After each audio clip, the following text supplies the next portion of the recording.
Hi everyone, आज के video में हम रेस्ट लेग सिंड्रोम के बारे में बात करेंगे। बहुत सारे लोग कमेंट सेक्शन में ये वाला सवाल पूछ रहे थे कि ये बीमारी क्या है और इससे रिलेटेड वो कुछ आयुर्वेद से टोटल मिला के इस बीमारी की हम बात करने वाले हैं। अब ये बीमारी है क्या, रेस्ट लेग सिंड्रोम? इसमें क्या होता है, इसकी जो डेफिनेशन दे रखी है उसमें यह है कि व्यक्ति को, किसी भी स्त्री और पुरुष व्यक्ति को अनकंट्रोल्ड, मतलब वो कंट्रोल नहीं कर पाता, इस प्रकार की अर्ज होती है अपने पैरों को मूव कराने की।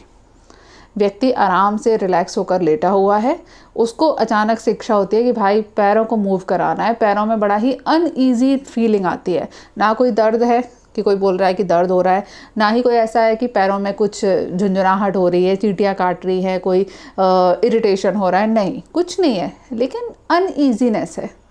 मतलब बिना कारण के कुछ ना कुछ प्रॉब्लम है, ठीक है, बिना कारण, क्योंकि इसका कोई कारण नहीं होता, ठीक है। ये वाली जो फीलिंग आती है इसको रेस्ट लेग सिंड्रोम बोलते हैं। अब ये होती किसमें?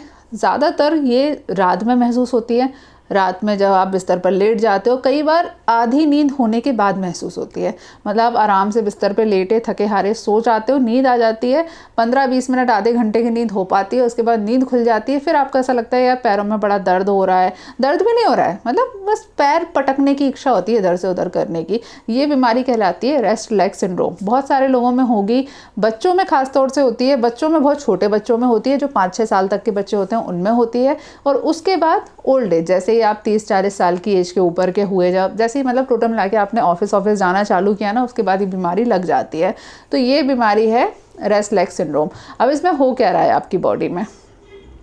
इसमें आपकी बॉडी में क्या होता है कि जब आप लेट जाते हो आराम से, जब रिलैक्स हो जाते हो, जब बॉडी में किसी भी प्रकार का मूवमेंट नहीं होता है, तो उस कंडीशन में आपकी जो लेग्स की मसल्स हैं वहाँ पर न्यूट्रिशन की कमी हो जाती है और वहाँ का ऑक्सीडेटिव स्ट्रेस बढ़ जाता है।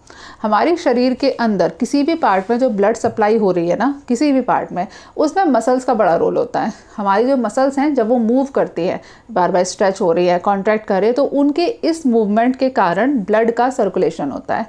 पूरे शरीर में यही चीज़ होती है, लेकिन हमारी स्पेशली जो काफ मसल्स होती हैं वहाँ पर स्पेसिफिकली इसी कारण से मूवमेंट होता है, ठीक है, स्पेसिफिकली। बाकी सब जगह भी यही चीज़ है, लेकिन बाकी सारी जगह पर और दूसरे भी फिनोमेना होते हैं, लेकिन जो काफ मसल्स होती है, जो आपके पिडलियों की मसल्स हैं, हिंदी में जिसको पिडलियाँ बोलते हैं, वहाँ पर स्पेसिफिकली आपकी मसल्स की मूवमेंट के कारण ही ब्लड सर्कुलेशन हो पाता है।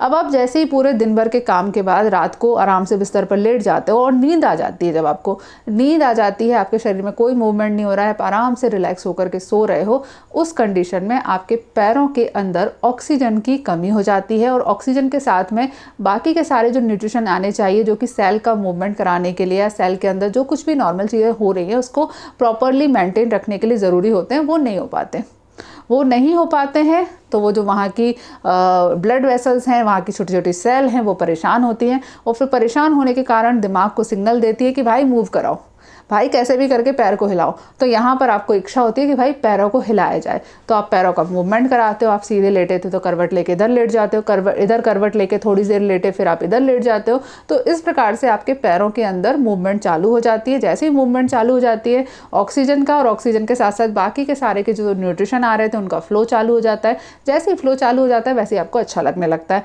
टोटल मिला के इसमें ये होता है कि आप पूरी रात भर बिस्तर पर करवट बदलते रहते हो, पैरों को इधर से उधर पटकते रहते हो। ये होता है इस बीमारी की पैथोफिजियोलॉजी। अब इसमें अगर हम मेडिकल रीज़न की पहले बात कर लें, क्योंकि नहीं तो आप बोलोगे कि हम हर जगह साइकोलॉजिकल घुसाते रहते हैं, लेकिन इसलिए हम आपको पहले से मेडिकल रीज़न बता देते हैं। मेडिकल रीज़न क्या हो सकते हैं? पहली चीज़ तो सबसे इम्पॉर्टेंट कि आपको एनीमिया की प्रॉब्लम है। हमारे शरीर में हीमोग्लोबिन लेवल कम रहेगा, तो हीमोग्लोबिन के साथ में ट्रैवल करने वाला ऑक्सीजन कम जाएगा। ऑक्सीजन कम जाएगा तो हमारी जो सेल है उनको ऑक्सीजन नहीं मिल पाएगी। ऑक्सीजन नहीं मिल पाएगी तो वो डिस्निया में आ जाएंगी, मतलब हम डिस्निया में आ जाते हैं, जो सेल होती हैं वो भी डिस्निया में आ जाएंगी, भैया मैं ऑक्सीजन नहीं मिल रही, तो वो चिल्लाने लगती है। तो पहली चीज़ तो ये हो सकता है कि आपकी बॉडी के अंदर हीमोग्लोबिन की कमी हो, ठीक है, पहला हो गया हीमोग्लोबिन। उसके बाद दूसरा रहता है कि आपके पैरों में, चूंकि ये स्पेशली पैरों में होता है, आपके पैरों में लैक्टिक एसिड काफ़ी ज़्यादा जमा हो गया हो। लैक्टिक एसिड क्या होता है? जब हम चलते दौड़ते उठते बैठते हैं तो वहाँ पर ऑक्सीजन की जो पूरी एक प्रोसीजर चलता है उसके कारण लैक्टिक एसिड का फॉर्मेशन होता है, ठीक है। लैक्टिक एसिड बनता है, इसको ट्रैवल करने में थोड़ा ज़्यादा टाइम लगता है। अब दिन भर आपने ध्यान नहीं दिया, आपने लगा कि स्ट्रेचिंग करने में या किसी और चीज़ में कैसे भी करके वहाँ से लैक्टिक एसिड मूव हो जाए, इसके लिए आपने कोई प्रयास नहीं किया तो ये लैक्टिक एसिड वहाँ पर जम जाता है चूँकि ये ऐसी चीज़ है जो उसको नहीं होना चाहिए लेकिन फिर भी वो वहाँ पर होता है, तो ये वहाँ की आसपास की सेल को इरिटेट करता है और इस लैक्टिक एसिड के एक्यूमुलेशन के कारण आपको बहुत ही अनईजीनेस फील होता है। ठीक है, ये वो दूसरा रीज़न हुआ जो इम्पॉर्टेंट है। तीसरा, जनरली बॉडी का कमज़ोर होना, किसी भी प्रकार से यदि आपको वीकनेस है, आपकी बॉडी के अंदर मिनरल्स प्रॉपर नहीं है तो आपको ये प्रॉब्लम आएगी। तो ये हो गए इंपॉर्टेंट रीज़न। मतलब टोटल मिला के इसमें आपका शरीर में किसी भी प्रकार की वीकनेस है, आपकी बॉडी में किसी भी प्रकार की कमज़ोरी है, तब ये प्रॉब्लम आएगी। ठीक, ये हुआ पहला रीज़न जो कि एलोपैथी के हिसाब से ज़्यादा इंपॉर्टेंट है। अब आते हैं आयुर्वेद के हिसाब से। आयुर्वेद में इस बीमारी का कोई नाम नहीं है, लेकिन ये बीमारी का ट्रीटमेंट आपके घर की दादी नानियाँ 100% जानती हैं। बच्चों में अक्सर ये बोलती है कि ये बच्चा रात को पैर पटकता है। यदि आपके घर में कोई ओल्ड एज की वुमेन हो जिसने कम से कम 10-12 लोगों को बच्चों से बड़े होते हुए देखा है, ठीक है, ऐसी कोई लेडी हो आपके घर में, तो आप उनसे पूछिएगा कि छोटा बच्चा यदि रात को बिस्तर पे पैर पटक रहा है तो उसके लिए क्या ट्रीटमेंट होता है। सारी दादी नानियाँ अपनी बहुओं को ये बोलती हैं कि रात में इसको पैरों में तेल लगा दिया कर, रात को सोता नहीं है ये, इसके तेल लगाया कर, तेल की मालिश करने के बाद इसको सोने के लिए बोला कर, है ना। बोलती होंगी, नहीं बोला हो तो सुन लेना, उनसे कभी बात कर लेना।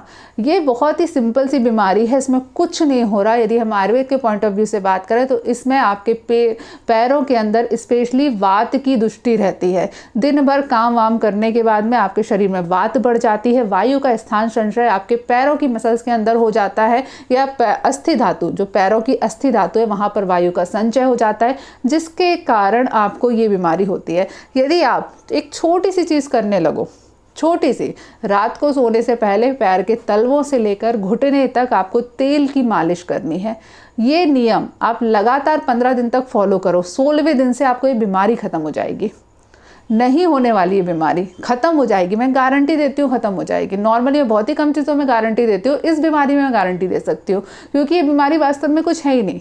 यदि आप मेरा जो पहला चैनल है learning Ayurveda with doctor Neha, उस पर देखो तो मैंने जब दिनचर्या अध्याय पढ़ाया था, दिनचर्या में स्पेसिफिकली बोला था कि हमारे आयुर्वेद के ऋषि मुनियों ने स्पेसिफिकली बोल रखा है कि हर व्यक्ति को रात में सोने से पहले पादाभ्यंग करना चाहिए। पादाभ्यंग करने से ये प्रकार की जो बीमारी हैं, ग्रदिसी हो गया, पाद कलय हो गया, पाद खंज हो गया, ये जो बीमारियां होती हैं ये नहीं होती हैं। आपके पैरों में बिना किसी कारण से पिंडलियों में द्वेष्टन का होना, रात को सोते समय आपको कंप का होना, ये सारी बीमारियां होती है पादाभ्यंग करने से नहीं होती हैं। उन्होंने स्पेसिफिकली इंडिकेट करके लिख रखा है। तो यदि आप अगर आप चाहते हो आपको ये बीमारी है और चाहते हो कभी नहीं हो, तो अपनी लाइफ स्टाइल में एक सिंपल सी चीज़ को ऐड कर लो कि रात को सोने से पहले कुछ भी हो पैरों में तेल लगाकर सोना है, पैर के तलवों से लेकर घुटने तक तेल की मालिश करनी है, तो ये बीमारी आपको कभी नहीं होगी।